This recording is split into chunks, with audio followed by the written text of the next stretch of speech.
தாம்பரத்துல பிலாட்டஸா? என்னங்க நம்ம சென்னையில் தான் இருக்குமா? எப்படி இருக்குன்னு உள்ள போய் பார்க்கலாம் வாங்க.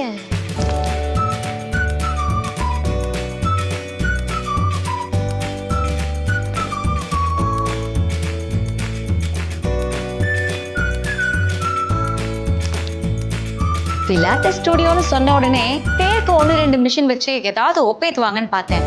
ஆனா சொன்ன மாதிரியே பிரீமியமா கிளாஸா செம்மையா இருக்கீங்க. ஊர்ல இருக்க எல்லா மிஷினும் இங்கதான் இருக்கு. அப்புறம் என்ன, ஈஸியா நம்ம வீட்டுக்கு போய்க்கலாமே. பாத்தீங்களா எவ்வளவு லக்ஸரியா, எவ்வளவு ஸ்பேஷியஸா வாங்க சொல்ற அளவுக்கு தான் நம்ம பிலாட்டஸ் லான்ச் அமைஞ்சிருக்கு. இதுல என்னன்னா, நம்ம தாம்பரத்துல ரொம்பவே பக்கத்துலயே இந்த பிலாட்டஸ் லான்ச் இருக்கு. என்னடா சூப்பரா இருக்கு, பெருசாவும் இருக்கு, பார்க்கறதுக்கு ரொம்ப ரிச்சா இருக்கு. எப்படி மந்த்லி ஃபீஸா ரொம்ப ஹையா இருக்குமோ, நம்மளால போக முடியாதோ அப்படியெல்லாம் நினைக்காதுங்க. லான்ச் ஆஃபரா உங்களுக்கு ஃப்ரீயா ட்ரையல்ஸ் கொடுக்குறாங்க அண்ட் ஃபீஸும் ரொம்ப கம்மியா கொடுக்குறாங்க. உங்களால கண்டிப்பா அஃபோர்ட் பண்ண முடியும். இந்த ட்ரையலை ஃபர்ஸ்ட் நான் எடுத்துட்டு வந்து எக்ஸ்பீரியன்ஸ் எப்படி இருக்குன்னு உங்ககிட்ட சொல்றேன்.